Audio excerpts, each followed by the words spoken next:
ಕೊನೆಗೂ ನಾ ಬೈಕ್ ತಗೊಳ್ಳೋ ಡೇಟು ಇವತ್ತು ರಿವೀಲ್ ಮಾಡ್ತಿದ್ದೀನಿ. ಬೈಕ್ ಏನೋ ಬುಕ್ಕಿಂಗ್ ಮಾಡ್ಕೊಂಡ್ ಬಂದಿದ್ದಾಗಿತ್ತು, ಆದ್ರೆ ಇಲ್ಲಿ ನಮ್ಮ ಅವ್ಗ ಒಂದು ಕನ್ಫ್ಯೂಷನ್ ಸ್ಟಾರ್ಟ್ ಆಗಿತ್ತು. ಅದೇನಂದ್ರೆ ನಾರ್ಮಲ್ ಬೈಕ್ ಅಲ್ಲೇ ಮೂವರ್ ಕುಂದ್ರಸ್ಕೊಂಡು ಬೈಕ್ ಓಡಿಸ್ತೀವಿ, ಆದ್ರೆ ನಾ ತಗೊಳ್ಳೋ ಬೈಕ್ ಅಲ್ಲಿ ಎಷ್ಟು ಜನ ಕುಂದ್ರಸ್ಕೊಂಡು ಹೋಗ್ಬೋದು ಅಂತ ನಮ್ಮ ಅವ್ವ ಕೇಳ್ತಿಲ್ಲ ನೋಡ್ರಿ. ಗಾಡಿ ತಗೊಂಡ್ ಕುಂತಿಯಲ್ಲ, ಎಷ್ಟು ಮಂದಿ ಕುಂದಿರ್ತಾರ ಅದ್ರ?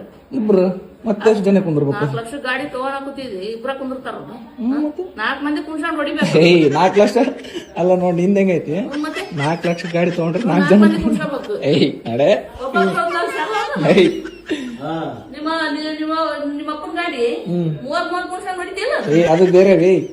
ಆಮೇಲೆ ಈ ಕಡೆ ನಮ್ಮಪ್ಪ ನಮ್ಮ ಅವ್ವಗ ಬೈತಿದ್ರು. ಸಪೋರ್ಟ್ ಮಾಡು, ಸಪೋರ್ಟ್. ಇಲ್ಲಿ ಕುಣಿಸಿ, ಇಲ್ಲಿ ತೆರೆ ಮೇಲೆ ಕುಣಿಸಿ ಮಗನ್ನ.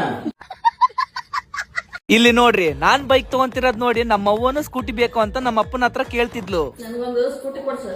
ಏನ ಸ್ಕೂಟಿ ಸ್ಕೂಟಿ ಬಿಟ್ಟು ಏನೋ ಜಾಗಿರಿ ಕೊಟ್ಟ ನಿಮ್ಮಪ್ಪ ನನಗೇನ ಕಿಸ್ಮಾಗಿ.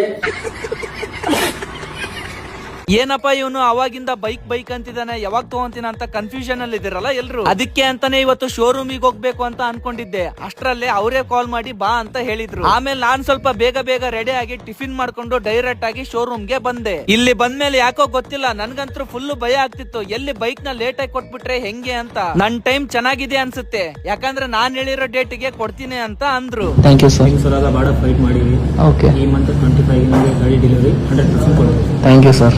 ಪ್ರತಿಯೊಬ್ರು ಫಾಲೋ ಇಂದ, ಪ್ರತಿಯೊಬ್ರು ಪ್ರೀತಿಯಿಂದ ನಾನ್ ಚಾಲೆಂಜ್ ತಗೊಂಡಿರೋ ಡೇಟಿಗೆ ಬೈಕ್ ನ ತಗೊಂತಿದ್ದೀನಿ. ಈ ನಿಮ್ಮ ಪ್ರೀತಿ ನನ್ ಮೇಲೆ ಯಾವಾಗ್ಲೂ ಹೀಗೆ ಇರ್ಲಿ. ನಂಬಿಕೆ ಇಟ್ಕೊಳ್ಳಿ, ದೊಡ್ಡದಾಗಿ ಏನೋ ಮಾಡ್ತಾ ಇದೀವಿ.